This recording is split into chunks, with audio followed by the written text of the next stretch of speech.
اعوذ باللہ من الشیطان الرجیم بسم اللہ الرحمن الرحیم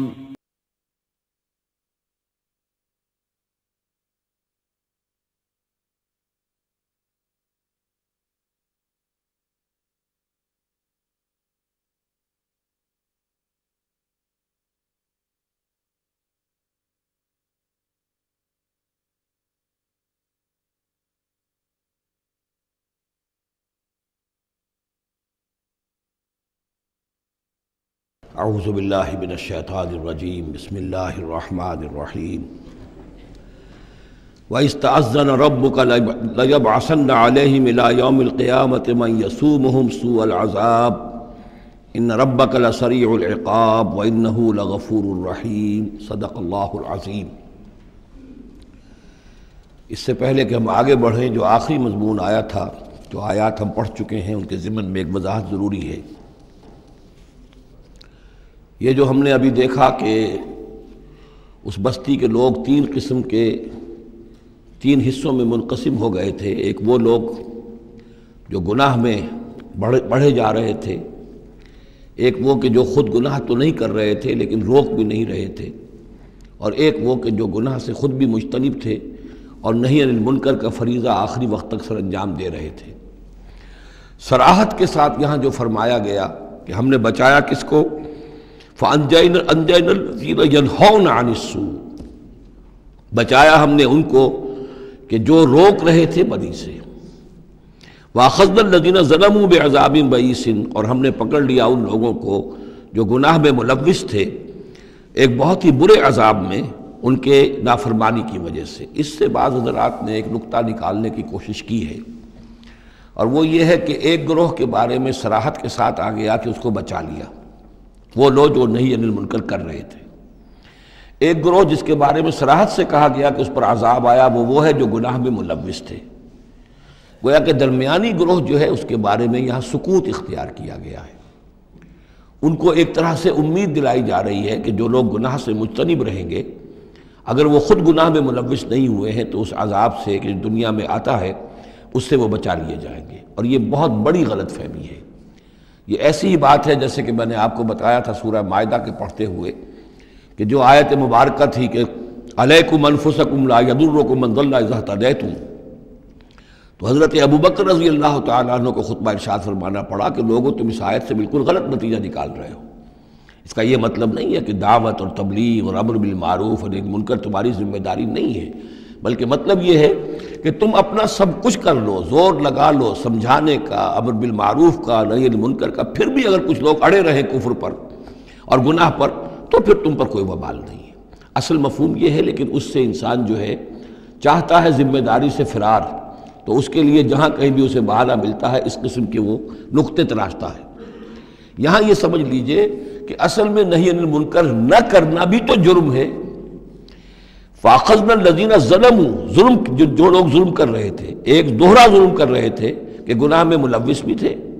اور اس میں ملوث تھے، اور دوسرے وہ لوگ تھے کہ جو اگرچہ ملوث نہیں تھے لیکن یہ کہ وہ روک نہیں رہے تھے۔ نہ روکنے کا جرم جو ہے یہ تو موجود ہے، اگر نہی عن المنکر فرض ہے،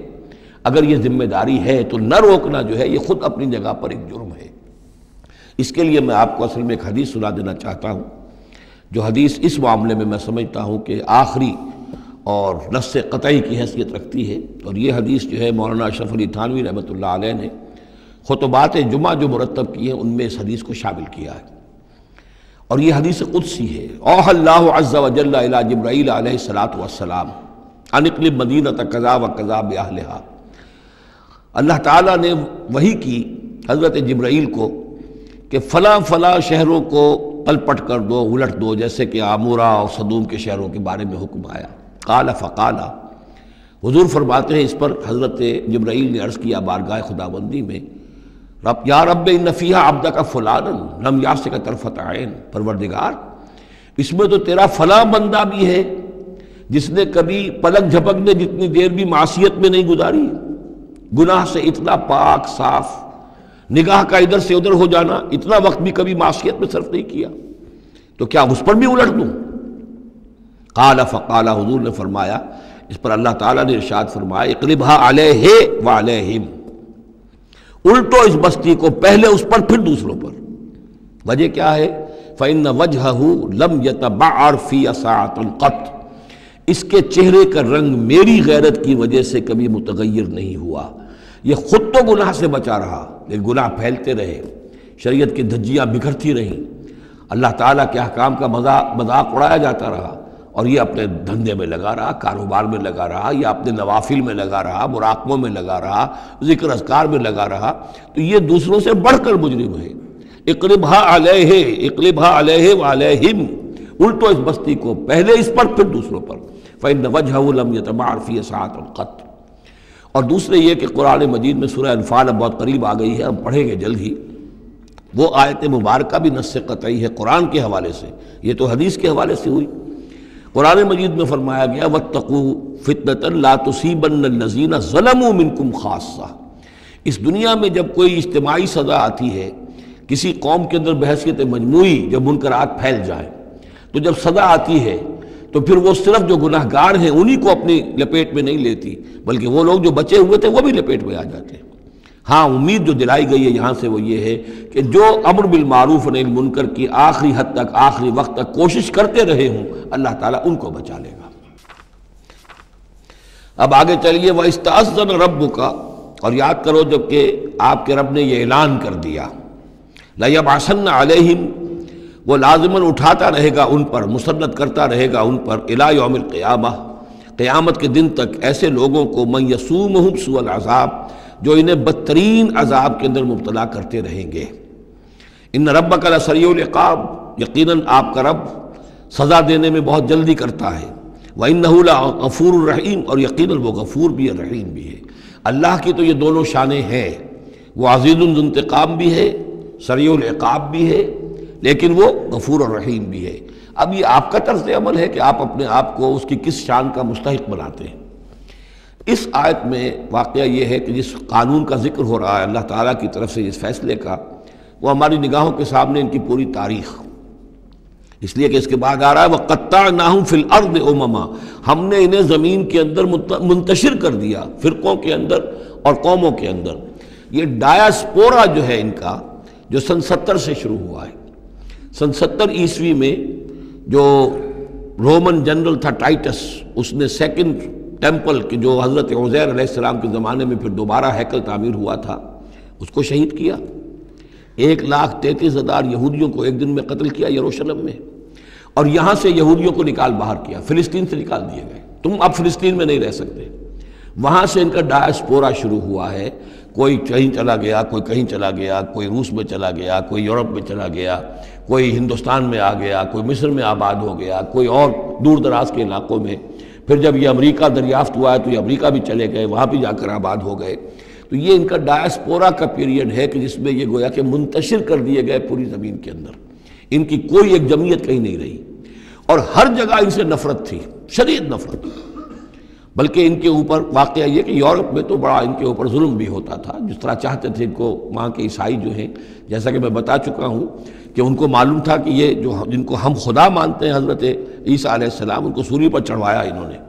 اور انہوں نے کفر کیا، اور وہ حضرت مسیح علیہ السلام کی شان میں گستاخی کرتے ہیں، حضرت مریم کی شان میں گستاخی کرتے ہیں، تہمتیں لگاتے ہیں، لہذا وہ ان کے درمیان دشمنی رہی۔ اور اس کی آخری مثال اس صدی میں، یعنی دور کی تاریخ تو شاید ہمیں معلوم ہو کہ شاید فیری ٹیلز ہیں، یہ کوئی کہانیاں ہیں جو ہم سن رہے ہیں، اس صدی میں جو ہوا ہٹلر کے ہاتھوں 6 ملین 60 لاکھ یہودی ختم کیے اس نے۔ پورا مشرقی یورپ کا یہودی جو ہے کھینچ کر وہاں سے پکڑ کر جہاں تک ہٹلر کی حکومت بنی تھی، جہاں تک اس کے جو گئے تھے فتوحات کا دائرہ، وہاں سے یہودیوں کو کھینچ کر کنسنٹریشن کیمپس میں لایا گیا۔ پھر خاص مشینیں ایجاد کی گئی، خاص جو ہیں اس کے لیے ایسے بنائے گئے کہ ان کے لیے اب اتنے لوگوں کو قتل کریں گے تو دفن کہاں کریں، ان کو کیا کریں، how to dispose of the dead bodies. تو اسپیشل پلانٹ بنائے گئے کہ ایک بڑے سے ہال میں داخل ہو رہے ہیں، وہاں سارے کپڑے اتروا لیے تاکہ یہ کپڑے بھی استعمال ہوں بعد میں۔ کہا یہ جاتا تھا کہ تمہارے کپڑوں میں جوئیں پڑ گئی ہیں تو جوؤں کو اس کو ڈیلاؤس کرنے کے لیے ضروری ہے کپڑے اتار کے آگے گیس کے اندر، تاکہ وہ جوئیں ختم ہو جائیں گی۔ پھر ان کے بال اتروا لیتے تھے، عورتوں کے بال بھی شیو کر لیے، مردوں کے بھی، ان بالوں سے قالین بنائے انہوں نے جو نازیوں نے اپنے دفتروں میں بچھائے، ہیومن ہیئر کے قالین۔ پھر ان کو لے جا کر ایک گیس چیمبر کے اندر کے سب مر گئے۔ پھر اب وہ بڑے بڑے پٹے جیسے چلتے ہیں مشینیں، بڑی بڑی فیکٹریز کے اندر وہ پٹوں کے اوپر لاشیں چل رہی ہیں، پھر ان کا چورا ہو رہا ہے، جیسے کہ کہیں جو ہے وہ گھاس کاٹا جا رہا ہو یا کوئی اور چارہ جو ہے وہ کترا جا رہا ہو۔ پھر کسی خاص قسم کے کیمیکلز کے اندر ان کو تحلیل کیا کہ آخر میں کیا نکل رہا ہے، نہ کسی گوشت کا پتہ، نہ خون کا پتہ، نہ ہڈی کا پتہ، کسی شے کا پتہ نہیں، ایک بدبودار سیاہ رنگ کا مائع باہر نکل رہا ہے، اور اسے وہ لے گئے اپنے کھیتوں میں اور اسے بنا لیا کھاد۔ یہ کام اس صدی میں ہوا ہے، ہولوکاسٹ۔ اس میں زیادہ سے زیادہ یہ کہتے ہیں کہ یہ کچھ مبالغہ ہے 60 لاکھ کا، 40 لاکھ، تو 40 لاکھ بھی تو کم نہیں ہوتے، 40 لاکھ افراد کا اس طرح ختم ہو جانا۔ استأذن ربک لیبعثن علیہم الی یوم القیامہ، ان کا آخری وقت تو اب آنے والا ہے، وہ زیادہ دور نہیں ہے، لیکن اس سے پہلے جیسے شمع بجھنے سے پہلے بھڑکتی ہے، لہذا وہ ایک بھڑک ہے اس کی کہ جو یہودیوں کی ہے، اسرائیل ہے، ان کی طاقت ہے، ان کی قوت ہے، عربوں پر وہ چھائے ہوئے ہیں۔ اور واقعہ یہ ہے کہ مسلمان جس عذاب کے مستحق ہو چکے ہیں، اور ان میں سے عرب چونکہ ہمارے ہاں اونچے درجے کے، اس اعتبار سے امت کے اندر ان کا مقام اونچا درجے کا ہے کہ حضور عرب تھے، انہی کی زبان میں اللہ کی کتاب ہے، اور ان کی جو اللہ تعالیٰ کے دین کی طرف سے جو انہوں نے پیٹھ پھیری ہے، لہذا اس کی جو سزا انہیں مل رہی ہے وہ یہ ہے کہ ایک مغضوب علیہم قوم کے ہاتھوں ان کی تذلیل ہو رہی ہے، ان کے سامنے جھکنا پڑ رہا ہے۔ جن کے ساتھ کسی ایک کمرے میں کبھی بیٹھتے نہیں تھے، اب ان کے ساتھ گفت و شنید جو ہے اور ان کے ساتھ بغل گیر ہونے کی نوبت جو ہے وہ آئی ہے۔ اور ابھی جو کچھ ہونا ہے وہ خیر دوسری بات ہے، میں اس میں نہیں جانا چاہتا، وہ آخری وقت بھی آئے گا، پھر جو ہے حضرت مسیح علیہ السلام بھی نازل ہوں گے، اور وہی چونکہ ان کی طرف رسول تھے، رسول اللہ بنی اسرائیل، تو آخری وہ عذاب ہلاکت کہ جو باقی 6 قوموں کا تو آ چکا، حضرت نوح علیہ السلام، حضرت نوح کے سامنے بیٹا جو ہے وہ غرق ہوا کہ نہیں ہوا، حضرت ہود، حضرت صالح، ان سب کے سامنے جو ہے ان کی قومیں ہلاک ہوئیں، تو اب حضرت مسیح کو اٹھا لیا گیا تھا، وہی آئیں گے اور انہی کے ہاتھوں یہ اپنے کیفر کردار کو پہنچیں گے اور ان کا ایک ایک بچہ ختم ہوگا۔ لیکن اس سے پہلے ان کے ہاتھوں مسلمانوں پر اللہ کے عذاب کے بڑے کوڑے برسیں گے۔ To add insult to injury, کہ ایک یہودی قوم کے ہاتھوں، مغضوب علیہم قوم کے ہاتھوں پٹائی ہوگی، اور جو ہو رہی ہے، لیکن یہ کہ ابھی شدید تر صورت میں اس کا شروع ہونے والا ہے معاملہ۔ کوئی دنوں کی بات ہے کہ مسجد اقصیٰ شہید کر دی جائے گی، اور پھر ایک طوفان جو ہے مڈل ایسٹ میں شروع ہو جائے گا۔ وَإِسْتَأْذَنَ رَبُّكَ لَيَبْعَثَنَّ عَلَيْهِمْ إِلَىٰ يَوْمِ الْقِيَامَةِ مَن يَسُومُهُمْ سُوءَ الْعَذَابِ، یاد کرو جب کہ آپ کے رب نے یہ اعلان کر دیا تھا کہ وہ لازماً اٹھاتا رہے گا، مسلط کرتا رہے گا ان پر قیامت تک ایسے لوگوں کو جو انہیں بدترین عذاب میں مبتلا کرتے رہیں گے۔ إِنَّ رَبَّكَ لَسَرِيعُ الْعِقَابِ وَإِنَّهُ لَغَفُورٌ رَحِيمٌ۔ وَقَطَّعْنَاهُمْ فِي الْأَرْضِ، ہم نے متفرق کر دیا ان کو زمین میں، امماً، فرقے بن گئے، علیحدہ جماعتیں بن گئیں، اور اب ان کے جھگڑے ہو رہے ہیں، مختلف علاقوں سے جو لوگ آ کر اسرائیل میں آباد ہو رہے ہیں۔ اب ظاہر بات ہے سینکڑوں برس تک کچھ یہودی جو ہیں روس میں رہے، ان کے اپنے کچھ مزاج اور بن گئے ہیں، ان کی شکلوں کے اندر بھی تبدیلی ہو گئی ہے، ان کی زبان بھی کچھ مختلف ہے، تو اب یہ اسرائیل کے اندر ان کے مابین تصادم ہوتا ہے۔ منہم الصالحون ومنہم دون ذلک، ان میں سے ہیں کچھ لوگ جو صالح بھی ہیں، لیکن یہ کہ ان میں وہ بھی ہیں کہ جو دوسری طرح کے ہیں، اور طرح کے ہیں۔ وَلَوْنَاهُمْ بِالْحَسَنَاتِ وَالسَّيِّئَاتِ لَعَلَّهُمْ يَرْجِعُونَ، ہم انہیں بھلائی سے اور برائی سے آزمائش کرتے رہے، شاید کہ یہ لوگ لوٹ آئیں۔ فَخَلَفَ مِن بَعْدِهِمْ خَلْفٌ، لیکن یہ کہ ان کے بعد ایسے ناخلف لوگ ان میں پیدا ہو گئے، وَرِثُوا الْكِتَابَ، وہ کتاب کے وارث ہو گئے، وارث بنے، تورات کے وارث بنے۔ یاخذون عرض هذا الادنی، وہ اس دنیا جو ادنا زندگی ہے، دنیا کی ادنا زندگانی، اسی کے ساتھ و سامان کے پیچھے پڑے رہتے ہیں، حاصل کرتے ہیں حلال سے، حرام سے، جائز سے، ناجائز سے۔ وَيَقُولُونَ سَيُغْفَرُ لَنَا، اور کہتے ہیں ہمیں تو بخش دیا جائے گا، ہم ابراہیم کی نسل سے ہیں، اسرائیل کی اولاد ہیں، we are the chosen people of the Lord, سَيُغْفَرُ لَنَا، ہمیں بخش دیا جائے گا۔ وہیں یاتہم عرض مثلہ یاخذوہ، اگر ایسا ہی اور سامان بھی ان کو دیا جائے اور لے لیں گے، حرام سے یہ نہیں دیکھیں گے کہ حلال سے یا حرام سے۔ الم یؤخذ علیہم میثاق الکتاب، کیا ان سے کتاب کا عہد نہیں لیا گیا تھا؟ جب تورات دی گئی تھی تو عہد لیا گیا تھا، اللہ یقول علی اللہ الا الحق، کہ نہیں منسوب کریں گے اللہ کی طرف کوئی بات مگر حق، ودرسوا ما فیہ، اور انہوں نے پڑھا اس کو جو کچھ کہ اس میں تھا، والدار الآخرۃ خیر للذین یتقون، اور یقیناً آخرت کا گھر، پچھلا گھر تو بہتر ہے انہی لوگوں کے لیے جنہوں نے تقوی کی روش اختیار کی. فلا تعقلون، تو کیا تم عقل سے کام نہیں لیتے؟ والذین یمسکون بالکتاب واقاموا الصلاۃ، اور رہے وہ لوگ کہ جو کتاب کو مضبوطی کے ساتھ جنہوں نے تھاما، تمسک کیا کتاب کے ساتھ، اور اقاموا الصلاۃ، نماز قائم کی. انا لا نضیع اجر المصلحین، ایسے مصلحین کا اجر ہم ضائع نہیں کریں گے. بات ہے کہ کوئی نہ کوئی لوگ تو ان کے اندر اچھے رہے، آخری وقت تک بھی رہے. وَإِذْ نَتَقْنَا الْجَبَلَ فَوْقَهُمْ، اور یاد کرو جب کہ ہم نے پہاڑ کو ان کے اوپر اٹھا دیا تھا. كَأَنَّهُ ذُلَّةٌ، ایسے ہو گیا تھا جیسے سائبان ہو. وَظَنُّوا أَنَّهُ واقع بِهِمْ، اور انہیں یقین ہو گیا تھا کہ ابھی ہم پر گرا کہ گرا. خُذُوا مَا آتَيْنَاكُمْ بِقُوَّةٍ، اور ہم نے اس وقت کہا تھا کہ تھامو اس کو مضبوطی کے ساتھ جو ہم نے تمہیں دیا ہے، اس کتاب کو مضبوطی سے تھامو، اس کو پوری قوت کے ساتھ اپنی اس کا تمسک کرو. وَاذْكُرُوا مَا فِيهِ لَعَلَّكُمْ تَتَّقُونَ، اور جو کچھ اس میں ہے اس کو یاد رکھو، مستحضر رکھو، تاکہ تم بچتے رہو اور تمہارے اندر تقوی کی روش پیدا ہو جائے. وَإِذْ أَخَذَ رَبُّكَ مِن بَنِي آدَمَ مِن ظُهُورِهِمْ ذُرِّيَّتَهُمْ، اور یاد کرو جب کہ نکالے اللہ نے، آپ کے رب نے، تمام بنی آدم کی پیٹھوں سے ان کی نسل کو. اب یہ کہ یہ اصل میں تو معاملہ ہو رہا ہے عالم الارواح میں، جبکہ ابھی جسد پیدا ہی نہیں ہوئے تھے. لیکن دو ہی شکلیں ہو سکتی تھی، یا تو لوگوں کو یہ ساری بات پہلے بتائی گئی ہوتی، عالم ارواح ہے، پہلی تخلیق یہ ہے، دوسری تخلیق یہ ہے. عالم ارواح میں یہ قول و قرار دیا گیا. عرب کے جو اولین مخاطب تھے حضور صلی اللہ علیہ وسلم کے اور قرآن کے، چونکہ ان کے لیے یہ چیزیں ان کی اس وقت کی استعداد کے اعتبار سے بھاری تھیں، قرآن مجید نے عام فہم الفاظ استعمال کیے. جب ہم نے نسل آدم کی تمام ان کی پیٹھوں سے ذریت کو نکال لیا، یعنی یہ کہ جتنے بھی انسان آنے والے تھے دنیا میں، ان سب کی ارواح جو ہیں وہ وہاں موجود تھیں. وَإِذْ أَخَذَ رَبُّكَ مِن بَنِي آدَمَ مِن ظُهُورِهِمْ ذُرِّيَّتَهُمْ وَأَشْهَدَهُمْ عَلَىٰ أَنفُسِهِمْ، اور ان کو گواہ بنایا اپنے اوپر، اچھی طرح سوچ سمجھ کر.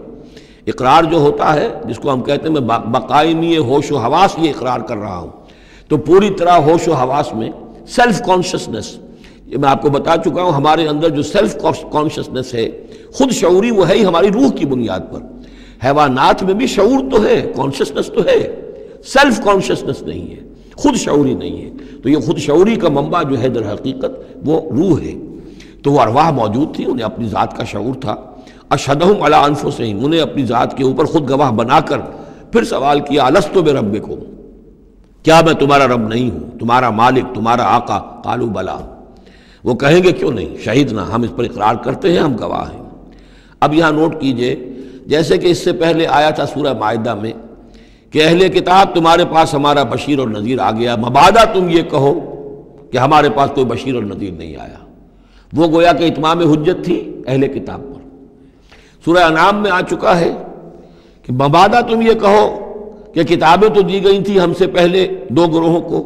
ہم تو جانتے نہیں تھے، عبرانی زبان کی کتاب نہیں پڑھتے تھے. وہ اتمام حجت تھا بنی اسماعیل پر کہ اب تمہارے اندر ہم نے اپنا ایک رسول بھیج دیا صلی اللہ علیہ وسلم، یہ کتاب آ گئی ہے. اب تم یہ نہیں کہہ سکتے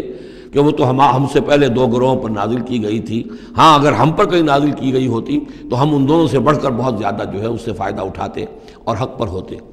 اب یہ جو گواہی ہے یہ آ رہی ہے پوری نوع انسانی، جس کے حوالے سے میں نے آپ کو بتایا تھا کہ وہ عہد کہ جو ہر روح انسانی اللہ کے ساتھ کر کے آئی ہے. کوئی نبی نہ آتا، کوئی کتاب نہ آتی، تب بھی یہ عہد بنیاد ہے مواخذہ اخروی کی، محاسبہ، accountability, the grand accountability of the day of judgment. اس کا بیسس جو ہے وہ یہ ہے، بنیادی بات یہ ہے، بنیادی حجت یہ ہے. نبوت سے، کتابوں سے، وحی سے یہ تو اتمام حجت ہوا ہے، اضافی شے ہے. اللہ نے امتحان کو اور آسان کر دیا نوع انسانی کے لیے، لیکن بنیادی حجت جس کی بنا پر ہر انسان رسپانسبل ہے، اکاؤنٹیبل ہے، وہ یہ عہد ہے. ان تقولوا یوم القیامت انا کنا عن ھذا غافلین، مبادا تم کہو قیامت کے دن کہ ہم تو اس سے غافل تھے. او تقولوا انما اشرک آباؤنا من قبل، یا تم یہ کہو، یہ پلی لے لو کہ ہمارے آباء و اجداد تھے، انہوں نے شرک کیا تھا. وَكُنَّا ذُرِّيَّةً مِّن بَعْدِهِمْ، ہم ان کے بعد ان کی نسل میں سے تھے، ہم ان کے راستے پر چلتے رہے، لہذا اصل جرم تو ان کا ہے، ہمارا نہیں. أَفَتُهْلِكُنَا بِمَا فَعَلَ الْمُبْطِلُونَ، تو کیا پروردگار تو ہمیں ہلاک کرے گا ان لوگوں کے فعل کی وجہ سے کہ جنہوں نے یہ باطل ایجاد کیا تھا. ایجاد تو انہوں نے کیا تھا، ہم تو موجد نہیں ہیں، ہم تو ان کے مقلد تھے، متبع تھے. وَكَذَلِكَ نُفَصِّلُ الْآيَاتِ وَلَعَلَّهُمْ يَرْجِعُونَ، اور اسی طریقے سے ہم اپنی آیات کو تفصیل سے بیان کر دیتے ہیں تاکہ وہ لوٹیں، شاید کہ وہ لوٹیں، سوچیں، غور کریں، رجوع کریں۔ اب ایک واقعہ آ رہا ہے ایک شخصیت کا، اور اس کی تمثیل کے پیرائے میں، ویسے تو یہ واقعہ ہے، یہ صرف کوئی تشبیہ نہیں ہے، لیکن یہ کہ اس کو تمثیلاً لائے ہیں۔ افراد اور اقوام کا کوئی معاملہ ایسا بھی ہوتا ہے کہ کسی قوم کو یا کسی فرد کو اللہ نے کوئی بہت اونچا مقام دیا ہو، بہت اس پر اکرام فرمایا ہو، بہت انعام کیا ہو، لیکن پھر یہ کہ وہ اپنی کسی ایک ہی خباثت کی وجہ سے اور کسی ایک بڑی غلطی جو ہے گراوٹ کی وجہ سے وہ اپنی تمام ان فضیلتوں سے محروم ہو جائے اور بالکل شیطان کا چیلا بن کر رہ جائے۔ وَاتْلُ عَلَيْهِمْ نَبَأَ الَّذِي آتَيْنَاهُ آيَاتِنَا، یہ بلعام بن باورہ، اس کی تفصیل جو ہے تورات میں ہے۔ یہ ایک اسرائیلی تھا، بہت نیک، عابد، زاہد، عالم، تورات کا بہت بڑا عالم، عابد اور زاہد، اور لوگ جو ہیں اس کی بہت عزت کرتے تھے، احترام کرتے تھے، اور یہ اللہ میں سے تھا۔ وَاتْلُ عَلَيْهِمْ نَبَأَ الَّذِي آتَيْنَاهُ آيَاتِنَا، نبا ہے اس لیے یہ واقعہ ہے، یہ صرف مثال نہیں ہے۔ ان کو سنائیے خبر اس شخص کی جس کو ہم نے اپنی آیات عطا کی تھی۔ اس سے میں یہ مفہوم لیتا ہوں کہ صاحب کرامت بزرگ تھا، یعنی جو آیات جو ہیں یہاں پر خاص طور پر کرامت کے لیے آ رہا ہے۔ فَانْسَلَخَ مِنْهَا، وہ اس میں سے نکل بھاگا۔ فَأَتْبَعَهُ الشَّيْطَانُ، تو شیطان اس کے پیچھے لگ گیا۔ یہاں بھی ایک نکتہ بہت اہم ہے، پہلے انسان خود غلطی کرتا ہے، شیطان مجبور نہیں کر سکتا کسی کو غلطی پر۔ إِنَّ عِبَادِي لَيْسَ لَكَ عَلَيْهِمْ سُلْطَانٌ، کوئی اختیار کسی بندے پر شیطان کو حاصل نہیں ہے۔ غلطی خود کرے گا، اب شیطان جو ہے اس کا پیچھا کرے گا، اور اب اس کو، جس کو ہم کہتے ہیں ہمارے پنجاب میں یہ کہا جاتا ہے برے کو گھر تک پہنچا کے رہنا، کہ اب یہ کہ اسے کہیں راستے میں چھوڑے گا نہیں، بلکہ آخری برائی کی آخری منزل تک پہنچائے گا۔ وَاتْلُ عَلَيْهِمْ نَبَأَ الَّذِي آتَيْنَاهُ آيَاتِنَا فَانْسَلَخَ مِنْهَا فَأَتْبَعَهُ الشَّيْطَانُ فَكَانَ مِنَ الْغَاوِينَ، تو وہ ہو گیا گمراہوں میں۔ وَلَوْ شِئْنَا لَرَفَعْنَاهُ بِهَا، ہم چاہتے تو اسے ان آیات اور جو بھی اس کے پاس علم تھا اس کے ذریعے سے ہم اسے اور بلند کرتے اور اونچا مقام دیتے۔ وَلَكِنَّهُ أَخْلَدَ إِلَى الْأَرْضِ، مگر وہ تو زمین کی طرف دھنستا چلا گیا۔ یہ زمین کی طرف دھنسنا کیا ہے؟ ایک ہمارا جسد ہے، یہ حیوانی جسد، یہ زمین سے آیا ہے، منہا خلقناکم، اور اس کے تقاضے ہیں۔ ایک وہ روح ہے جو عہد کر کے آئی ہے الستو بربکم، ان کے درمیان کشاکش ہے۔ روح چاہتی ہے اوپر اٹھنا، کل شیء یرجع الی اصلہ، ہر شے اپنی بنیاد اور اپنی جڑ کی طرف، اپنے منبع اور سرچشمے کی طرف لوٹنا چاہتی ہے، لہذا روح اوپر اٹھنا چاہتی ہے، وہ اوپر سے آئی ہے۔ یہ جسم جو ہے، یہ ہمارا حیوانی جسد، یہ زمین سے آیا ہے، اس کی ساری توجہات زمین کی طرف ہیں، یہیں کا مال و متاع ہو، یہیں سے اس کی خوراک آ رہی ہے، یہیں سے اس کی تقویت کا سامان آ رہا ہے، ساری چیزیں یہ۔ اب یہ جو کشاکش ہے، انسان کی روح وہ اللہ کی طرف جانا چاہتی ہے، اور یہ جسم جو ہے یہ دنیاوی لذتوں میں، عیش میں، دنیا کے اندر جو ہے حلال سے حرام سے جو بھی حاصل کیا جا سکے، بابر بعیش کوش کہ عالم دوبارہ نیست۔ اب اگر کوئی شخص فیصلہ کر لیتا ہے زمین کی طرف بیٹھنے کا، تو گویا کہ اب اس نے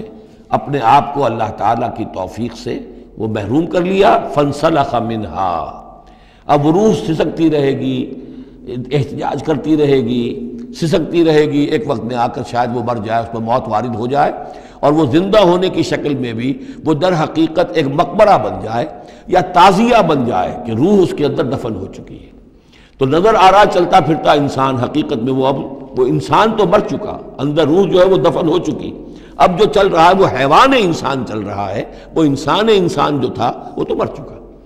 تو یہ ہے وَلَكِنَّهُ أَخْلَدَ إِلَى الْأَرْضِ، زمینی خواہشات، زمینی آرزویں، یہ نچلے درجے کی سفلی قسم کی خواہشات، سفلی آرزویں اور امنگیں، وَاتَّبَعَ هَوَاهُ، اور اس نے پیروی کی اپنی خواہشات کی۔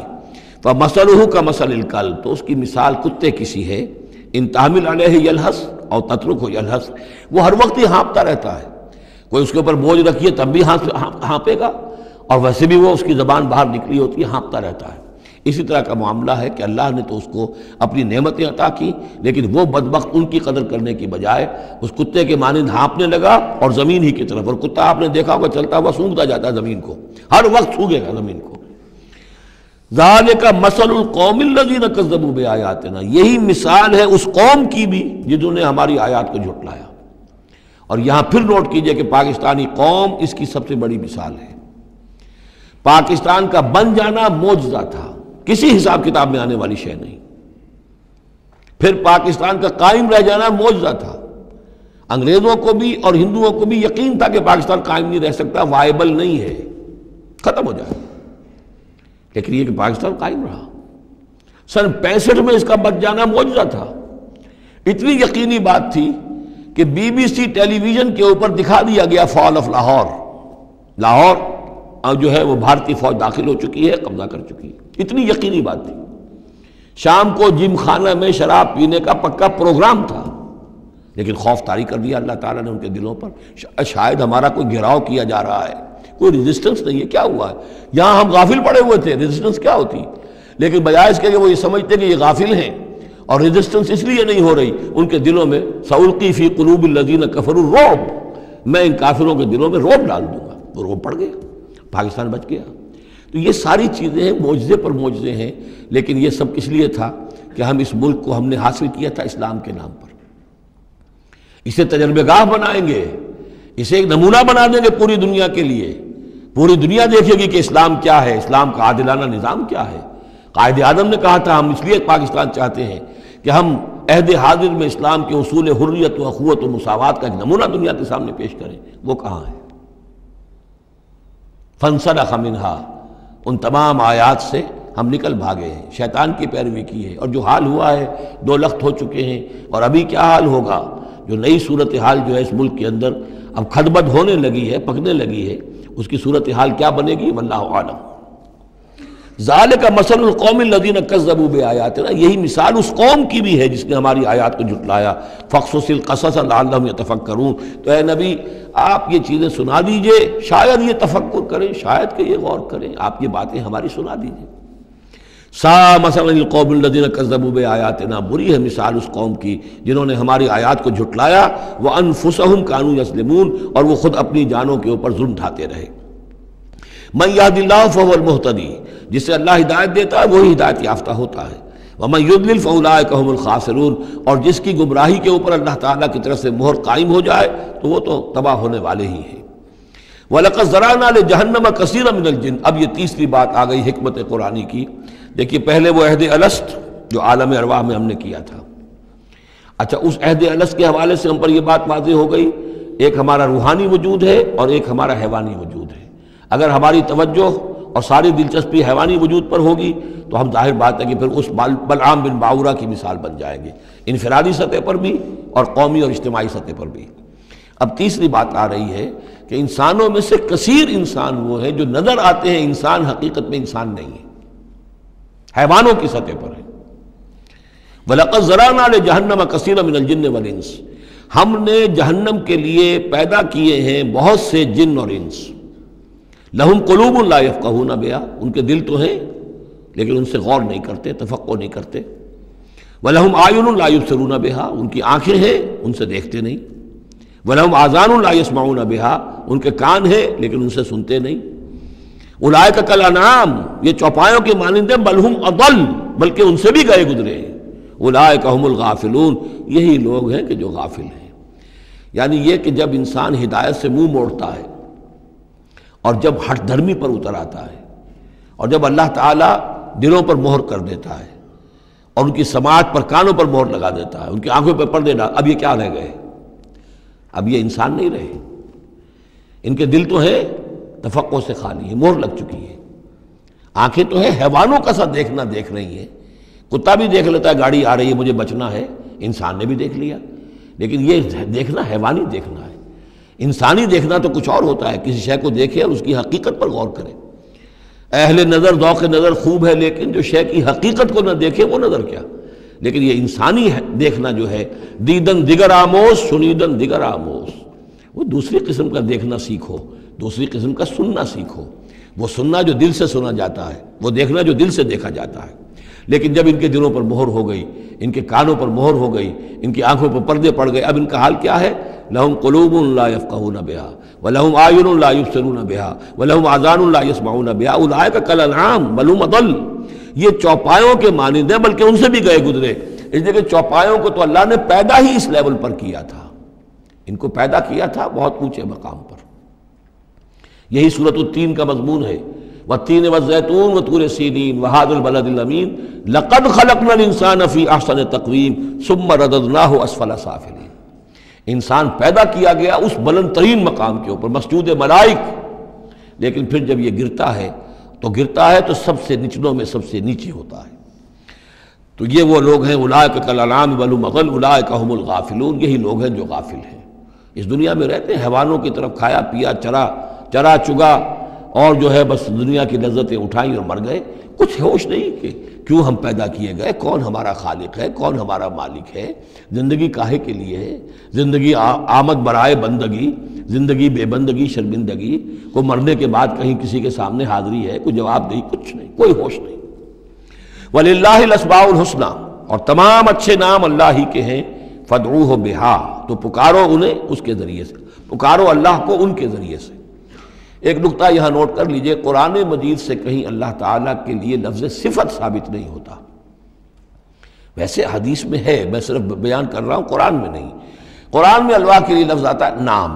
اسماء، یہ سب اللہ کے نام ہیں. ویسے یہ کہ صفاتی نام ہے یہ دوسری بات ہے، لیکن صفات کا لفظ جو ہے، صفت کا لفظ اللہ کے لیے ایجاباً مثبت طور پر قرآن میں کہیں نہیں آیا. نام ہے اللہ کے، اور نام جو ہے در حقیقت کسی ایک ہی شے کے 100 نام ہو سکتے ہیں. تلوار کے 5000 نام ہیں، تلوار تو ایک ہی شے ہے نا، لیکن اس کے مختلف اوصاف کے اعتبار سے بہت سے نام اس کے عرب رکھ لیتے تھے. تو اللہ تعالیٰ کے نام ہیں، ان ناموں میں سے کچھ قرآن میں بھی آئے ہیں، کچھ ایک حدیث ہے حضرت ابو ہریرہ سے رضی اللہ تعالیٰ عنہ، جس میں کہ حضور نے 99 نام گنوائے ہیں کہ اللہ کے یہ 99 نام ہیں، اور ان کے ذریعے سے تو اللہ سے دعا کی جائے تو اس کے ناموں کے حوالے سے، اللہ تعالیٰ کے ناموں کے. فَادْعُوهُ بِهَا، اللہ تعالیٰ کو پکارا کرو اس کے ناموں کے حوالے سے. یا ستارو، یا غفارو، یا کریمو، یا علیمو، یہ اس طریقے سے اللہ تعالیٰ کے جو نام ہیں. تو یا اللہ ہو، ظاہر بات ہے کہ اللہ جو ہے وہ بھی اللہ کا سب سے بڑا نام، سب سے اہم نام ہے. اس حوالے سے اس کو پکارو، دعا کرو اس کے ناموں کے حوالے سے. وَذَرُوا الَّذِينَ يُلْحِدُونَ فِي أَسْمَائِهِ، اور چھوڑ دو، دفع کرو ان لوگوں کو کہ جو اس کے ناموں میں کجی نکالتے ہیں. لحد کہتے ہیں ٹیڑھ کو.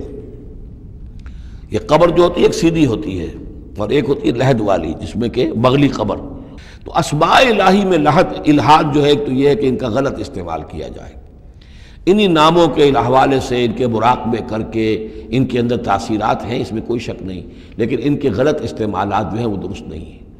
اللہ تعالیٰ کے ذکر کے لیے، اللہ سے خود اپنی دعا کے لیے ان کو ذریعہ بنایا جائے، لیکن ان کو لوگوں کے لیے نقصان پہنچانے کا ذریعہ بنانا یہ گویا کہ الحاد ہو جائے گا، غلط استعمال.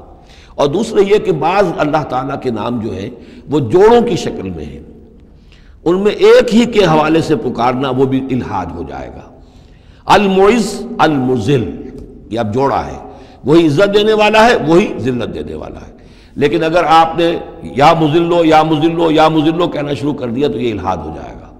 اے ذلیل کرنے والے، اے ذلیل کرنے والے، اے ذلیل کرنے والے. یہاں دونوں لفظ آنے چاہیے، یا معزو یا مذلو. اے وہ کہ جو عزت دینے والا ہے اور اے وہ کہ جو ذلیل کرتا ہے. یہ دونوں نام جو ہے الرافع والخافض،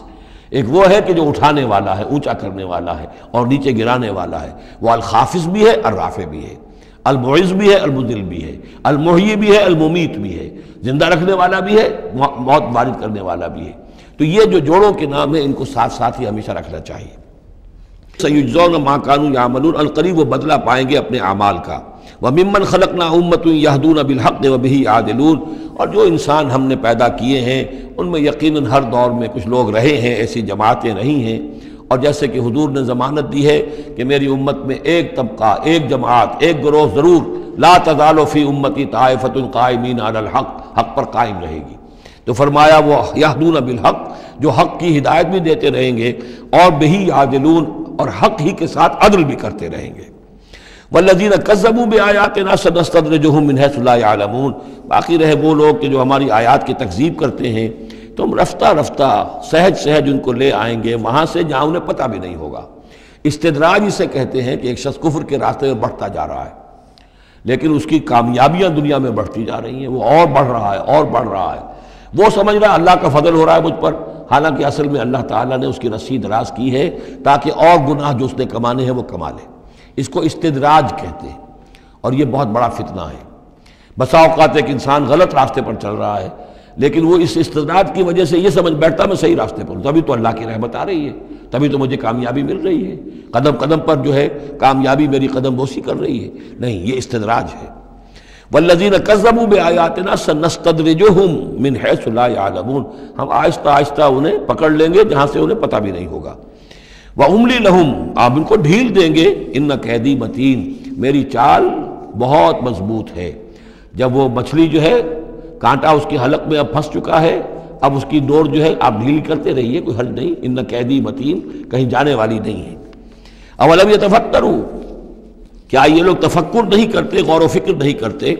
ما بصاحبہم من جنہ، ان کے جو ساتھی ہیں یعنی محمد صلی اللہ علیہ وسلم، انہیں کوئی جنون نہیں ہے، کوئی جن ان پر نہیں آ گیا ہے۔ یہ بھی وہی انداز ہے، سرچنگ کویسچن، کہ ذرا غور کرو، کبھی تم نے سوچا ہے، کہہ تو دیتے ہو تم، کبھی سوچا ہے یہ محمد صلی اللہ علیہ وسلم جو تمہاری نگاہوں کے سامنے ہے، ان کی سیرت، ان کا کردار، ان کی شخصیت، ان کی طہارت، ان کی صفائی، نظافت، یہ چیزیں ایسی ہیں کہ جن کے بارے میں کوئی شخص یہ کہہ سکے کہ ان پر کوئی جن آ گیا ہے یا ان کا کوئی دماغی توازن ٹھیک نہیں رہا۔ ما بصاحبہم من جنہ، کوئی ان کو جنون نہیں ہے، کوئی جن ان کے اوپر نہیں آ گیا، ان ہوا الا نذیر مبین، نہیں ہے یہ مگر ایک واضح طور پر خبردار کر دینے والے۔ اولم ينظروا فی ملکوت السماوات والارض وما خلق اللہ من شیء، اور کیا یہ لوگ غور و فکر نہیں کرتے آسمانوں اور زمین کی سلطنت میں اور جو اللہ تعالیٰ نے چیزیں بنائی ہیں؟ وان عسى ان يكون قد اقترب اجلهم، اور کیا انہیں یہ گمان نہیں ہے، ہو سکتا ہے کہ ان کی مہلت ختم ہوا چاہتی ہو، ان کی اجل، لکل امت اجل، ہر قوم کے لیے ایک اجل معین ہے، تو تم کیسے نچنت ہو گئے ہو سکتا ہے کہ تمہاری وہ اجل اب قریب آ چکی ہو۔ ان یکون قد اقترب اجلہم فبأی حدیث بعدہ یؤمنون، تو اب اس کے بعد اور کس شے پر، کس بات پر یہ ایمان لائیں گے؟ من یضلل اللہ فلا ہادی لہ، جس کو اللہ گمراہ کر دے گا یا جس کی گمراہی پر اللہ کی طرف سے مہر تصدیق ثبت ہو جائے گی، اب اسے کوئی ہدایت دینے والا نہیں۔ وَيَذَرُهُمْ فِي طُغْيَانِهِمْ يَعْمَهُونَ، اور وہ چھوڑ دے گا ان کو ان کی سرکشی میں اندھے ہو کر آگے بڑھتے ہوئے۔ يَسْأَلُونَكَ عَنِ السَّاعَةِ أَيَّانَ مُرْسَاهَا، اے نبی آپ سے پوچھتے ہیں یہ قیامت کب آئے گی، آپ ہمیں بہت ڈراتے رہتے ہیں قیامت قیامت قیامت کب آئے گی، کب لنگر انداز ہوگی؟ قُلْ إِنَّمَا عِلْمُهَا عِنْدَ رَبِّي، کہہ دیجئے اس کا علم تو میرے رب کے پاس ہے۔ لا يجلیها لوقتها الا هو، نہیں روشن کرے گا اسے اس کے وقت پر مگر خود وہ، اس کا وقت سوائے اللہ کے کسی کے علم میں نہیں، کسی فرشتے کے علم میں نہیں ہے، کسی کے علم میں نہیں ہے، وہی ہے لا یجلیها لوقتها، اپنے اس وقت معین کے اوپر خود ہی اسے روشن کرے گا۔ ثقلت فی السماوات والارض، ویسے وہ آسمانوں اور زمین ہی کے اندر اٹھی ہوئی ہے، حمل اسی کے اندر ہے اس کا، یعنی یوں سمجھیے کہ ہر شے کے اندر جو تخلیق کی گئی ہے اس کی فنا بھی اسی شے میں موجود ہے۔ ہر تخلیق جو ہے اس کی ایک اجل مسمى ہے، تو گویا کہ اس کی موت اس کے ساتھ ہی ہے، ہم اپنی موت اپنے ساتھ لیے پھر رہے ہیں۔ اسی طرح یہ کائنات جو ہے جس کی تخلیق کی گئی ہے، یہ گویا کہ وہ جو جیسے کسی کا حمل ہوتا ہے عورت کا، وہ حمل لیے پھر رہی ہو، اسی طریقے سے یہ کائنات اپنی اس قیامت کو اٹھائے پھر رہی ہے۔ ثقلت فی السماوات والارض لا تاتیکم الا بغتۃ، لیکن نہیں آئے گی تم پر مگر اچانک۔ یسألونک کأنک حفی عنہا، اے نبی آپ سے تو یہ اس طرح پوچھتے ہیں گویا کہ آپ اس کی کھوج میں لگے ہوئے ہیں، آپ کو یہی فکر دامنگیر ہے قیامت کب آئے گی، حالانکہ آپ کا اس سے کوئی سروکار نہیں، یہ ہمارا معاملہ ہے۔ قل انما علمها عند اللہ، کہہ دیجئے اس کا علم تو صرف اللہ کے پاس ہے، ولکن اکثر الناس لا يعلمون، لیکن اکثر لوگ علم نہیں رکھتے۔ قل لا املک لنفسی نفعا ولا ضرا، کہہ دیجئے مجھے کوئی اختیار نہیں ہے خود اپنی جان کے بارے میں بھی، نہ کسی نفع کا اور نہ ضرر کا، الا ما شاء اللہ، سوائے اس کے کہ جو اللہ چاہے۔ ولو كنت اعلم الغیب لاستكثرت من الخیر، اور اگر مجھے علم غیب حاصل ہوتا تو میں تو بہت سا خیر جمع کر لیتا، میرے پاس علم غیب نہیں ہے۔ یہ جیسا کہ ہم پہلے پڑھ چکے سورہ نام میں، کہہ دیجئے میں نہ تم سے یہ کہتا ہوں کہ میں فرشتہ ہوں، نہ میں یہ کہتا ہوں کہ میرے پاس علم غیب ہے، نہ میں یہ کہتا ہوں کہ میرے پاس اللہ کے خزانے جو ہیں وہ میرے قبضہ قدرت میں ہیں، کچھ بھی نہیں۔ وَلَوْ كُنْتُ أَعْلَمُ الْغَيْبَ، اگر غیب کا علم میرے پاس ہوتا لَاسْتَكْثَرْتُ مِنَ الْخَيْرِ، تو میں نے بہت سا خیر جمع کر لیا ہوتا۔ وَمَا مَسَّنِيَ السُّوءُ، اور مجھے کوئی تکلیف آتی ہی نہ۔ ان انا الا نذیر وبشیر لقوم یؤمنون، نہیں ہوں میں کچھ بھی مگر یہ کہ ایک بشیر اور نذیر ہوں، خبردار کرنے والا، بشارت دینے والا، لقوم یؤمنون، ان لوگوں کے لیے کہ جو ایمان والے ہوں۔ هو الذی خلقکم من نفس واحدۃ، وہی ہے جس نے تمہیں پیدا کیا ایک جان سے، وجعل منها زوجها، اور اسی سے بنایا اس کا جوڑا، لیسکن الیہا، تاکہ وہ سکون حاصل کرے اس کی طرف۔ اس کی طرف میں اشارہ کر چکا ہوں سورہ بقرہ میں بھی۔ وابتغوا ما کتب اللہ لک، کہ یہ جو معاملہ ہے شوہر اور بیوی کا، اس میں یہاں جہاں اولاد کا معاملہ ہے وہاں ایک تسکین بھی ہے، سکون بھی ہے۔ فلما تغشاہا، تو جب شوہر ڈھانپ لیتا ہے اپنی بیوی کو، حملت، اور اس سے حمل ہو جاتا ہے، حملاً خفیفاً، اور وہ ہلکا حمل ہوتا ہے، ابھی پتہ بھی نہیں چلتا کہ کوئی حمل ٹھہر گیا ہے، فمرت بہ، تو وہ اس کو لے کر چلتی پھرتی رہتی ہے۔ فلما اثقلت، جب بوجھل ہو جاتی ہے، دعوا اللہ ربہما، تو اب وہ دونوں اللہ کو پکارتے ہیں، اپنے رب کو۔ لئن آتیتنا صالحا، اے اللہ اگر یہ بچہ تو ہمیں عطا کر دے گا صحت مند، صحیح، درست، ہر نک سکھ سے صحیح ہو، اس کے تمام اعضاء درست ہوں، لئن آتیتنا صالحا لنکونن من الشاکرین، تو ہم بڑا شکر ادا کریں گے، بڑا ہم تیرا احسان مانیں گے۔ فلما آتاہما صالحا، اور جب اللہ تعالیٰ نے انہیں عطا کر دیا درست بھلا چنگا بچہ، جعلا لہ شرکاء، اب اس میں شریک ٹھہرا دیے، یہ فلاں بزرگ کے مزار پہ میں گئی تھی، یہ ان کی نگاہ کرم ہوئی ہے، اور یہ فلاں جو ہے دیوی کی کرپا ہو گئی ہے کہ جس کی وجہ سے مجھے اولاد مل گئی ہے، دیا اللہ نے، اور اب یہاں پہ اس کے لیے دیوی اور دیوتا یاد آ گئے۔ فتعال اللہ عما یشرکون، تو اللہ بہت بلند و بالا ہے ان کے شرک سے۔ ایشرکون ما لا یخلق شیئا وہم یخلقون، کیا وہ ان چیزوں کو شریک کر رہے ہیں اللہ کے ساتھ جو کوئی شے تخلیق کرتے ہی نہیں، وہ تو خود مخلوق ہیں۔ فرشتے ہیں تو مخلوق ہیں، جنات ہیں تو مخلوق ہیں، انبیاء ہیں تو مخلوق ہیں، اولیاء اللہ ہیں تو مخلوق ہیں، یہ تو خود مخلوق ہیں، سب کے سب مخلوق ہیں۔ ایشرکون ما لا یخلق شیئا وہم یخلقون ولا یستطیعون لهم نصرا ولا انفسهم ینصرون، نہ وہ ان کی مدد کر سکتے ہیں نہ وہ اپنی مدد پر قادر ہیں، وہ تو سب کے سب جو ہے اللہ کے بندے ہیں۔ ان تدعوهم الی الہدی، اب یہاں پر تدریجاً بات لائی جا رہی ہے ان کو کہ جو ان کے اصل جو ڈیٹیز ان کی ہیں، وہ تو سمجھتے ہیں دیویاں ہیں، دیوتا ہیں، وہ تو اوپر ہیں، وہ تو انویزیبل ہیں، ہم نے ان کے نام پر یہ بت تراش لیے ہیں۔ تو چاہے رادھا کرشنن ہو، چاہے کوئی اور فلسفی ہو، وہ کہے گا یہ کہ ہم ان بتوں کو نہیں پوج رہے، ہم بھی جانتے ہیں یہ پتھر ہے، پتھر کے سوائے ان میں کیا ہے، یہ نہ دیکھ سکتے ہیں نہ چل سکتے ہیں، پتھر ہیں۔ لیکن عام طور پر ان کے ہاں آدمی جو ہے عوام کی سطح پر، وہ پھر انہی کو سمجھ بیٹھتا ہے کہ یہی ہے، اور چومتا ہے، چاٹتا ہے، جو بھی کرتا ہے، ان کا دھون پیتا ہے، ان کے سامنے ڈنڈوت کرتا ہے، ان کے سامنے جو ہے حلوے مانڈے پیش کرتا ہے۔ تو عوامی سطح پر ذہن میں یہی آ جاتا ہے کہ یہی ہیں معبود جن کو کہ ہم پوج رہے ہیں، اور انہی کے اندر قدرت ہے ہماری مشکل کشائی کی۔ اب ادھر رخ آ رہا ہے، ان تدعوہم الی الہدی، اگر تم پکارو انہیں ہدایت کے لیے کہ تمہیں راستہ دکھا دیں، لا یتبعوکم، وہ تمہاری طرف توجہ ہی نہیں کر سکیں گے، سواء علیکم ادعوتموہم ام انتم صامتون، برابر ہے تم پر کہ تم انہیں پکارو یا خاموش رہو۔ ان الذین تدعون من دون اللہ عباد امثالکم، ہاں جنہیں تم پکار رہے ہو، جنہیں دیوتا اور دیوی بنا لیا ہے، فرشتے ہیں یا اولیاء اللہ ہیں، وہ بھی تمہاری طرح کے بندے ہیں، عباد امثالکم، وہ تمہاری طرح کے بندے ہیں، فادعوہم فلیستجیبوا لکم ان کنتم صادقین، تو پکارو ان کو اور پھر دیکھو اگر تم سچے ہو تو پھر ان کی طرف سے تمہیں کوئی جواب ملنا چاہیے، کوئی وحی آنی چاہیے۔ لیکن یہ کہ ہم نے تو انہیں تمہاری اس، بلکہ آئے گا قرآن مجید میں آگے چل کر کہ وہ کہیں گے کہ ہم تو غافل تھے، ہمیں تو پتہ نہیں تھا کہ تم ہمیں پکارتے رہے، ہمیں ہماری دعائی دیتے رہے اور ہم سے مانگتے رہے، یا شیخ عبد القادر جیلانی شیئا للہ، ہمیں کیا پتہ تم نے یہ ہمارے ساتھ حماقتیں کی ہیں، ہمیں تو کوئی معلوم نہیں۔ تو وہ تو کہیں گے غافل ہیں ہم۔ اب یہاں بتوں کی طرف اشارہ ہو رہا ہے، ام لہم ارجل یمشون بہا، کیا ان کے پاؤں ہیں، تم نے بنا تو دیے پاؤں، کیا چلتے بھی ہیں ان سے؟ ام لہم ایدین یبطشون بہا، ہاتھ بھی تم نے بنا دیے ان کے، لیکن کیا یہ اس سے پکڑ بھی سکتے ہیں؟ ام لہم اعین یبصرون بہا، کیا ان کی آنکھیں ہیں جن سے یہ دیکھتے ہوں؟ ام لہم آذان یسمعون بہا، یا ان کے جو کان ہیں ان سے یہ سنتے ہیں؟ قل ادعوا شرکاءکم، اے نبی اب کہہ دیجئے، اب یہ قول فیصل ہے، جیسے حضرت ابراہیم سے کہلوا دیا گیا تھا، انی بریء مما تشرکون، اور تم جو بھی کچھ تمہارے یہ معبود ہیں جو میرا بگاڑنا چاہیں بگاڑ لیں، مجھے کوئی خوف نہیں۔ قل ادعوا شرکاءکم، اے نبی ان سے کہہ دیے پکار لو اپنے سارے شریکوں کو، ثم کیدون، اور پھر میرے خلاف جو چالیں چل سکتے ہو چل لو، جو بھی اقدام کر سکتے ہو کر لو، فلا تنظرون، مجھے کوئی مہلت نہ دو، میں تم سے کوئی درخواست نہیں کرتا کہ میرے ساتھ نرمی کرو، مجھے مہلت دو، جو بگاڑ سکتے ہو بگاڑ لو اپنے سارے معبودوں کو پکار کر۔ ان ولی اللہ الذی نزل الکتاب، میرا ولی، میرا پشت پناہ، میرا مددگار، میرا حمایتی، میرا حفاظت کرنے والا وہ اللہ ہے جس نے یہ کتاب مجھ پر نازل کی ہے۔ وَهُوَ يَتَوَلَّى الصَّالِحِينَ، اور وہ اپنے صالح بندوں کا ولی ہے، ان کا ساتھی ہے، مددگار ہے، پشت پناہ ہے۔ وَالَّذِينَ تَدْعُونَ مِن دُونِهِ لَا يَسْتَطِيعُونَ نَصْرَكُمْ، جنہیں تم پکار رہے اس کو چھوڑ کر وہ تمہاری مدد کی استطاعت ہی نہیں رکھتے، ان کے اندر طاقت ہی نہیں ہے۔ وَلَا أَنفُسَهُمْ يَنصُرُونَ، نہ وہ اپنی جان بچا سکیں گے۔ وَإِن تَدْعُوهُمْ إِلَى الْهُدَىٰ لَا يَسْمَعُوا، اگر تم انہیں ہدایت کے لیے پکارو کہ ہمیں کوئی ہدایت دے، جیسے ہم اللہ کو پکارتے ہیں اہدنا الصراط المستقیم، اہدنا الصراط المستقیم، تو وہ تو تمہیں لا يسمعوا، وہ سنتے ہی نہیں، تم پکارتے رہو۔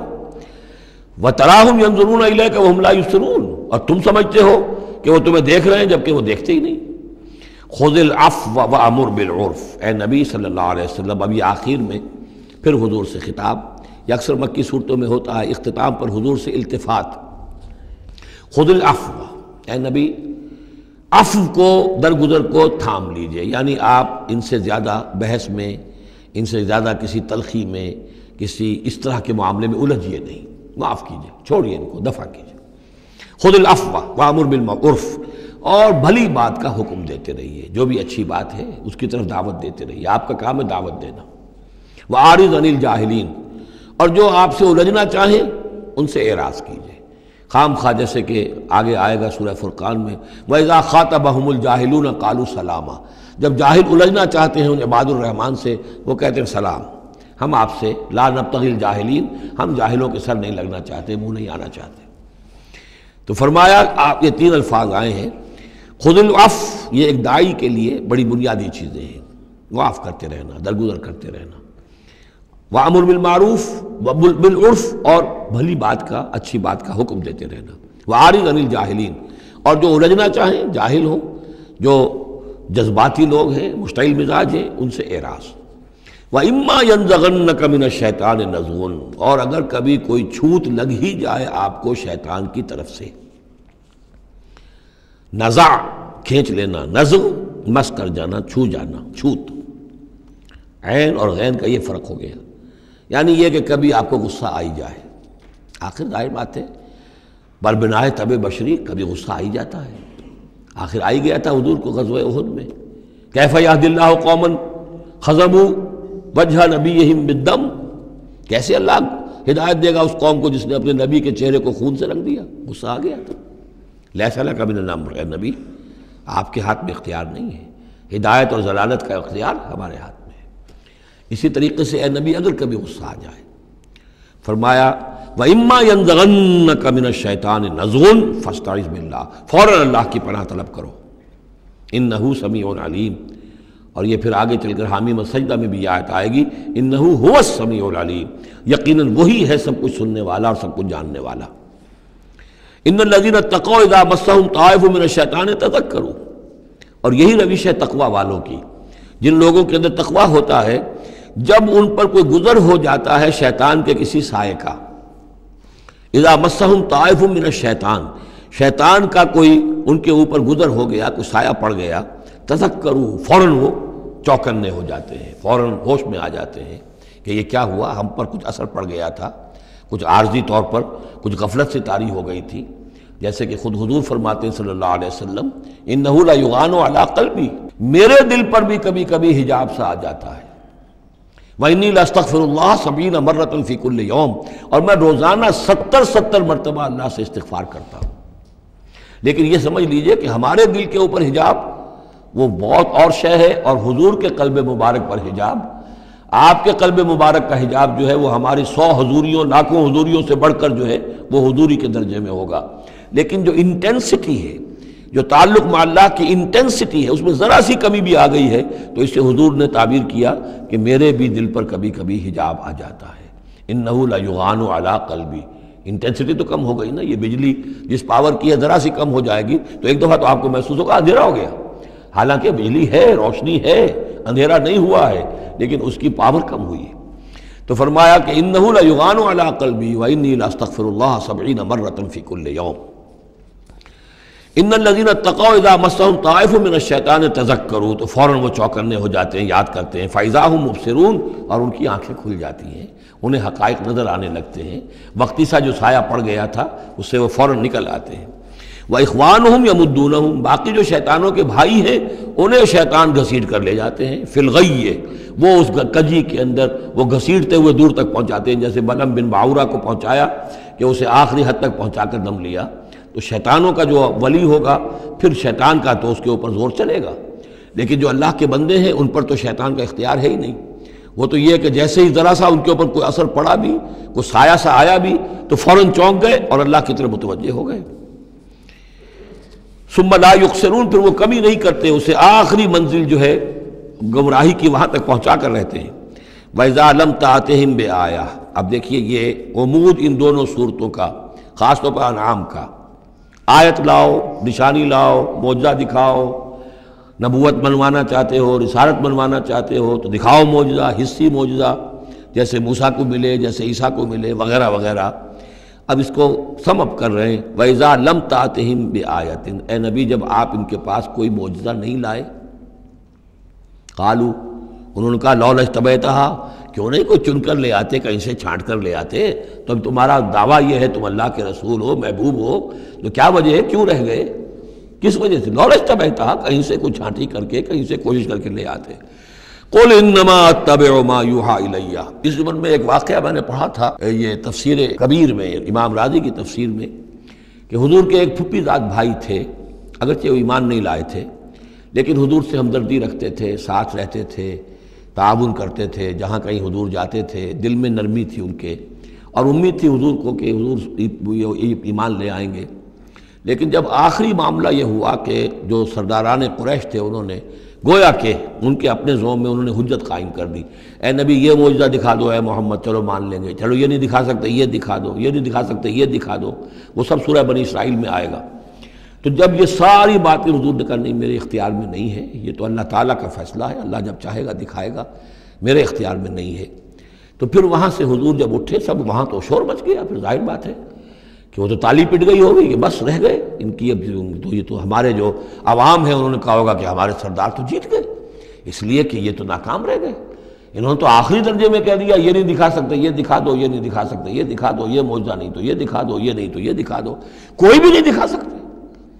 تو اس کے بعد جب حضور کے ساتھ وہاں سے حضور دل گرفتہ ہو کر اٹھے اور آئے تو ساتھ وہ پھوپھی زاد بھائی بھی تھا، اس نے کہا کہ محمد آج تو آپ کی قوم نے آپ پر حجت قائم کر دی ہے،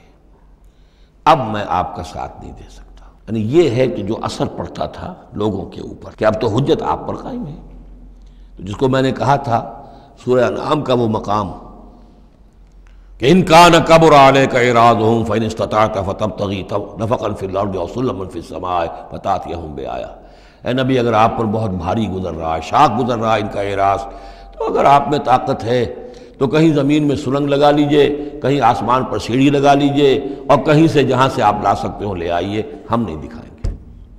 تو واقعہ یہ ہے کہ انسان اس کو اپنے اوپر طاری کرے، اس صورتحال میں ویژولائز کرے اپنے آپ کو، تو کس قدر ضیق میں اس وقت محمد الرسول اللہ صلی اللہ علیہ وسلم کی شخصیت آ چکی تھی۔ وَإِذَا لَمْ تَأْتِهِمْ بِآیَةٍ، اور جب آپ نہیں لائے ان کے پاس کوئی نشانی، قَالُوا لَوْلَا اجْتَبَیْتَهَا، کیوں نہیں لے آئے کہیں سے؟ قُلْ إِنَّمَا أَتَّبِعُ مَا يُوحَىٰ إِلَيَّ، کہہ دیجئے میری حیثیت تو صرف یہ ہے کہ میں پیروی کر رہا ہوں اس کی کہ جو میری طرف وحی کی جا رہی ہے، اس سے بڑا میں نے دعویٰ نہیں کیا، نہ خدائی کا، نہ کوئی علم غیب کا دعویٰ کیا، نہ میں نے یہ کہا کہ اللہ کے خزانے میرے دستے تصرف میں ہیں، میں نے کوئی دعویٰ نہیں کیا۔ ھذا بصائر من ربکم، اور یہ تمہارے رب کی طرف سے بصیرت افروز باتیں ہیں جو میں تمہارے سامنے پیش کر رہا ہوں، میں خود پیروی کر رہا ہوں اس کی اور تمہارے سامنے پیش کر رہا ہوں۔ وَھدًى وَرَحْمَةٌ لِّقَوْمٍ يُؤْمِنُونَ، اور یہ ہدایت ہے اور رحمت ہے ان لوگوں کے حق میں جو ایمان لانے والے ہیں۔ وَإِذَا قُرِئَ الْقُرْآنُ فَاسْتَمِعُوا لَهُ وَأَنصِتُوا، اور جب قرآن پڑھا جا رہا ہو تو تم اسے پوری توجہ سے سنا کرو۔ سمع یسمع کے معنی سننا، اور استمع یستمع پوری توجہ کے ساتھ، ارتکاز توجہ کے ساتھ سننا، کان لگا کر، کان دھر کر سننا۔ وانصتوا، اور خود خاموش رہا کرو۔ اسی آیت کو دلیل بناتے ہیں وہ حضرات جو یہ سمجھتے ہیں کہ امام کے پیچھے جہری قرأت میں پڑھنا نہیں چاہیے، اس لیے کہ ظاہر بات ہے کہ جب امام پڑھ رہا ہے تو آپ کو پوری توجہ سے امام کی قرأت کو سننا چاہیے، خود پڑھنے کی طرف توجہ کریں گے تو پھر اس کے سننے کی طرف توجہ جو ہے وہ نہیں رہے گی، اور یہاں خاص حکم بھی ہے انصتوا، خود خاموش رہو، لعلکم ترحمون، تاکہ تم پر رحم کیا جائے۔ واذکر ربک فی نفسک تضرعا وخیفا ودون الجہر من القول بالغدو والآصال، اور اپنے رب کو یاد کرتے رہا کرو اپنے جی ہی جی میں، تضرعا، عاجزی کرتے ہوئے، گڑ گڑاتے ہوئے۔ اس عاجزی اور گڑ گڑانے کی انتہا ہے وہ دعا جو میں نے نقل کی ہے، جو مسلمانوں پر قرآن مجید کے حقوق کے نام سے میرا کتاب چاہے اس کے آخر میں مقام عبدیت، اللہم انی عبدک وابن عبدک وابن امتک فی قبضتک ناصیتی بیدک ماض فی حکمک عدل فی قضاؤک۔ اے اللہ میں تیرا بندہ ہوں، غلام ہوں، میرا باپ بھی تیرا بندہ اور غلام تھا، میری ماں تیری ادنا کنیز تھی، میں تیرے قبضہ قدرت میں ہوں، میرے پورے وجود میں تیرا ہی حکم جاری و ساری ہے، اور تو جو بھی میرے بارے میں فیصلہ کرے عدل فی قضاؤک، وہ یقیناً حق پر اور عدل پر مبنی ہے۔ یہ عاجزی۔ اسألک بکل اسم هو لک، میں تجھ سے درخواست کر رہا ہوں تیرے ہر نام کے حوالے سے تیرا ہے، علمتہ احدا من خلقک، جو تو نے کسی اپنی مخلوق کو سکھایا، او انزلتہ فی کتابک، یا اپنا نام تو نے اپنی کسی کتاب میں نازل فرمایا، اب استاثرت بہ فی مکنون الغیب عندک، یا اپنے اس نام کو تو نے اپنے پاس ہی غیب میں ہی کہیں چھپا کر رکھا ہوا ہے، خزانہ بنایا ہوا ہے۔ میں ان تمام ناموں کے حوالوں سے حوالے سے واسطے سے تم آپ سے درخواست کرتا ہوں ان تجعل القرآن ربیع قلبی و نور صدری و جلاء حزنی و ذہاب ہمی و غمی، قرآن کو میرے سینے کا نور بنا دے، میرے دل کا سرور بنا دے، میرے تفکرات کا ازالے کا ذریعہ بنا دے، میرے غموں کا اور تفکرات اور جو بھی پریشانیاں ہیں ان کے ازالے کا ذریعہ بنا دے۔ یہ ہے دعا محمد رسول اللہ کی۔ اب خاص طور پر چونکہ آیت پہلے آ گئی تھی وَإِذَا قُرِئَ الْقُرْآنُ فَاسْتَمِعُوا لَهُ وَأَنصِتُوا، تو اسی کے حوالے سے یہ دعا جو ہے یہ خاص طور پر جو ہے مسلمانوں پر قرآن مجید کے حقوق اور کیا عظمت قرآن کی ہے کہ اللہ تعالیٰ سے جو سوال کر رہے ہیں حضور کہ قرآن کو ان تجعل القرآن ربیع قلبی و نور صدری، میرے سینے کا نور، میرے دل کی بہار بنا دے۔ وَاذْكُرْ رَبَّكَ فِي نَفْسِكَ تَضَرُّعًا وَخِيفًا، اور یاد کرتے رہا کرو اپنے رب کو اپنے جی میں گڑ گڑاتے ہوئے، عاجزی کے ساتھ، اور خیفہ، خوف کے ساتھ، دون الجہر من القول، اور بلند آواز سے نہیں، پست آواز سے۔ لیکن یہ ضرور ہے کہ آدمی دعا مانگے تو ایسے مانگے کہ خود سن لے۔ اس میں یہ ہوتا ہے کہ ایک تو دعا وہ مانگ رہا ہے، ایک اس کی سماعت بھی اس دعا سے استفادہ کرتی ہے۔ نماز میں بھی اگر اکیلا انسان نماز پڑھ رہا ہو تنہا، تو